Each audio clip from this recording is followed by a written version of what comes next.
YS Vivekananda Reddy హత్య కేసులో villain ఎవరనేది తేల్చి చెప్పేసింది ఆయన కుమార్తె వైఎస్ సునీత. ఆ విలన్ ఎవరో కాదు జగన్మోహన్ రెడ్డే అంటూ కూడా ఆవిడ వివాదాస్పదమైనటువంటి వ్యాఖ్యలు చేసినటువంటి నేపథ్యంలో ఈ అంశానికి సంబంధించి మనతో మాట్లాడేందుకు ప్రముఖ సీనియర్ జర్నలిస్ట్, ప్రముఖ రాజకీయ విశ్లేషకులు సిఎస్ రావు గారు మనతో ఉన్నారు. సార్తో మాట్లాడదు. సార్ నమస్తే సార్. వైఎస్ వివేకానందరెడ్డి హత్య కేసులో విలన్ ఎవరో కాదు జగన్మోహన్ రెడ్డే అంటూ కూడా తేల్చి చెప్పేశారు వైఎస్ సునీత. ఏంటి సార్ అలా ఎందుకు చెప్పారు, ఎందుకు చెప్పాల్సి వచ్చింది అంటే ఏం చెప్తారు? సో ఇండైరెక్ట్గా చాలా క్లియర్గా చురకలు వేసింది జగన్మోహన్ రెడ్డికి. కొన్నేమో డైరెక్ట్గా వేసింది, కొన్ని ఇండైరెక్ట్గా వేసింది. ఒక సినిమా సీన్ని ఆవిడ ఆవిష్కరించేటువంటి ప్రయత్నం చేశారు ప్రజల్లోకి వెళ్ళడానికి. ఎలా అంటే ఒక హత్య జరిగినప్పుడు ఆ హత్యకు సంబంధించి రౌడీలు ఉంటారు, రౌడీలకి ఒక బాస్ ఉంటాడు, ఆ బాసే సినిమాల్లో విలన్ లాగా ఉంటారు. సో హత్య జరిగిన తర్వాత ఆ రౌడీల్ని శిక్షిస్తే మరి ఆ విలన్ ఏం కావాలి? ఆ విలన్ని శిక్షించకపోతే అప్పుడు ఎలా సినిమా క్లోజ్ అవుతుంది? కాదు కదా. అలానే రౌడీల్ని శిక్షించినంత మాత్రాన, లేదంటే రౌడీలను పట్టుకున్నంత మాత్రాన ఈ హత్యకు సంబంధించి మొత్తం పూర్తి వివరాలు బయటికి రావు. ప్లస్ ఈ హత్యకు సంబంధించి మొత్తం దర్యాప్తు కూడా పూర్తి అయినట్టు కాదు అని చెప్పి చెప్తూ సినిమాల్లో ఉండేటువంటి సీన్స్ని కొన్నిటిని ఉదహరించారు. అంటే ఒక హీరో ఉంటాడు, హీరోని కొట్టడానికి లేదంటే హీరోని చంపడానికో ఒక విలను ప్రయత్నం చేస్తుంటాడు. ఆ విలను ప్రయత్నం చేస్తున్న క్రమంలో రౌడీలు ఉంటారు చుట్టూరు, ఆ రౌడీల చేత చంపిస్తాడు. అంటే ఆ రౌడీలను చంపినటువంటి రౌడీలది నేరమా, లేదంటే చంపించినటువంటి విలది నేరమా? ఒకవేళ రౌడీలను పట్టుకొని రౌడీలను శిక్షిస్తే విలన్ను వదిలిపెడతారా? అసలు టార్గెట్ విలన్ కదా. కాబట్టి విలన్ని శిక్షిస్తే కదా మొత్తం సినిమా రక్తి కట్టేది. ఆ యాంగిల్లో చెప్తూ అసలు విలన్ జగన్మోహన్ రెడ్డి, వివేకానంద రెడ్డి మర్డర్ కేసులో అని చెప్పి ఆవిడ చెప్పడం జరిగింది.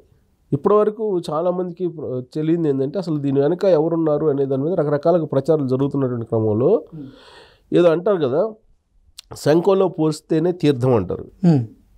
మామూలుగా వాటరే, కానీ అవి శంఖంలో పోస్తే తీర్థం అంటారు దాన్ని. అలానే ఇప్పటివరకు రకరకాలుగా విపక్ష పార్టీలు, తెలుగుదేశం కానీ జనసేన కానీ ఇవన్నీ కూడా వివేకానందరెడ్డి మర్డర్ కేసు గురించి రకరకాలుగా చెప్పారు. అది కూడా ఎలా చెప్పారు? సిబిఐ ఎంక్వైరీ ఆధారంగా చేసుకొని, వాళ్ళు వేసినటువంటి ఛార్జ్షీట్ ఆధారంగా చేసుకొని అనేకమైనటువంటి విషయాలు చెప్పారు. దాంట్లో అవినాష్ రెడ్డి ఉన్నారని, భాస్కర్ రెడ్డి ఉన్నారని, గంగిరెడ్డి ఉన్నారని, అసలు వివేకానంద రెడ్డిని చంపి ఫస్ట్ గుండెపోటు అని చెప్పారు, ఆ తర్వాత గొడ్డల పోటు అన్నారు, ఆ తర్వాత రక్తంతో కక్కున్నారు, రక్తపు కక్కులు వచ్చినాయి అని చెప్పి చెప్పారు. ఇలా రకరకాలుగా చెప్పారని చెప్పి వాళ్ళు చెప్పిన తొలి వ్యాఖ్యలు, ఎవరు జగన్మోహన్ రెడ్డి చెప్పిన వ్యాఖ్యలను ఉదహరిస్తూ సిబిఐ ఎంక్వైరీ చేసినటువంటి అంశాలను కూడా జోడిస్తూ చెప్తూ వచ్చారు ఇప్పటివరకు కూడా. కానీ ఇప్పుడేమైంది? ఇంట్లో వాళ్ళే చెప్తున్నారు. ఏం చెప్తున్నారు ఇంట్లో వాళ్ళు? వివేకానంద రెడ్డి మర్డర్ వెనుక జగన్మోహన్ రెడ్డి ఒక విలన్ లాగా ఉన్నారని చెప్పి సునీతారెడ్డి చెప్తున్నారు. అంటే వాళ్ళ ఇంట్లో మనుషులే చెప్తున్నారంటే ప్రజలు అది నమ్మరా? ఇప్పటివరకు విపక్షాలు చెప్పినటువంటి క్రమంలో దాన్ని పొలిటికలైజ్ చేశారు. పొలిటికలైజ్ చేసి ఏం చేశారు? వైఎస్ఆర్ కాంగ్రెస్ పార్టీ వాళ్ళు చంద్రబాబు నాయుడు మీద తిప్పారు. నారాసుర చరిత్ర అని ఒక పుస్తకం వేశారు. తర్వాత చంద్రబాబు నాయుడిని, ఆదినారాయణ రెడ్డిని, బీటెక్ రవిని ఇలా రకరకాల పేర్ల చుట్టూ తిప్పుకొచ్చారు. ఆ తర్వాత వివేకానంద రెడ్డికి ఇల్లీగల్ కాంటాక్ట్ ఉంది, సెకండ్ వైఫ్ ఉంది అని చెప్పి రకరకాల ప్రయత్నాలు చేశారు. ఆ తర్వాత ఏం చేశారు? ప్రాపర్టీకి సంబంధించినటువంటి ఇష్యూస్ ఉన్నాయి. ప్రాపర్టీ ఇష్యూస్లో భాగంగా బెంగళూరులో ఎవరితో గొడవలు ఉన్నాయి, దాంట్లో భాగంగా ఈ మర్డర్ జరిగిందని చెప్పేటువంటి ప్రయత్నం చేశారు వైఎస్ఆర్ కాంగ్రెస్ పార్టీకి సంబంధించినటువంటి వాళ్ళు. ఆ తర్వాత ఏం చేశారు? సునీతారెడ్డి, ఆమె భర్త రాజశేఖర్ రెడ్డి, వీళ్ళిద్దరు కలిపే చంపారు. రెండో భార్య సంతానానికి ఆస్తి వెళ్తుందేమో అని వీళ్ళిద్దరే చంపారని చెప్పేసి వీళ్ళ మీద చెప్పేటువంటి ప్రయత్నం చేశారు. సరిగ్గా ఆ పాయింట్ దగ్గరే సునీతారెడ్డి హర్ట్ అయ్యారు. నాన్న కోల్పోయి, తన ఫాదర్ని కోల్పోయి కొన్ని సంవత్సరాల నుంచి కుమిలిపోతూ ఉంటే, వాళ్ళు న్యాయ పోరాటం చేస్తూ ఉంటే, రక్షణ ఇవ్వాల్సినటువంటి జగన్మోహన్ రెడ్డి అన్న, రక్తం పంచుకొని పుట్టినటువంటి అన్న, తన కుటుంబీకుడు ఎవరైతే నిందితులు ఉన్నారో వాళ్ళని కాపాడుతూ ఉన్నారు. ఇదే నాకు బాధ కలిగిస్తుంది, మనస్తాపం కలిగిస్తుంది అని చెప్పి ఆవిడ బాధ. అంతఃకరణ శుద్ధి అంటే ఇదేనా? అంతఃకరణ శుద్ధితో నువ్వు చెప్తున్నావా జగన్? నువ్వు సోదరుడు అయి ఉండి, నా బ్రదర్ అయి ఉండి, నువ్వు పక్కన పెట్టుకొని హంతకుల్ని, నిందితుల్ని, హత్య చేసినటువంటి నిందితుల్ని పక్కన పెట్టుకొని ఓటేయమని చెప్పి అలా అడుగుతావు నువ్వు. తప్పు కదా అది. అంతఃకరణ శుద్ధి అంటే అది కాదు కదా అని చెప్పి సునీతారెడ్డి ప్రశ్నిస్తుంది మీడియా ముఖంగా. అందుకే అటు సునీతారెడ్డి ఇటు షర్మిల ఇద్దరు కూడా జగన్మోహన్ రెడ్డిని నిలదీస్తున్నట్టు పరిస్థితి. దీనికి సమాధానం ఏం చెప్తాడు జగన్మోహన్ రెడ్డి? అక్కడ పోయి వివేకానంద రెడ్డి మర్డర్ కేసు సంబంధించి ఆ దేవుడు ఉన్నాడు, కింద ప్రజలు ఉన్నారు, నాకు తెలుసు ఏం జరిగిందో అని చెప్తున్నాడు.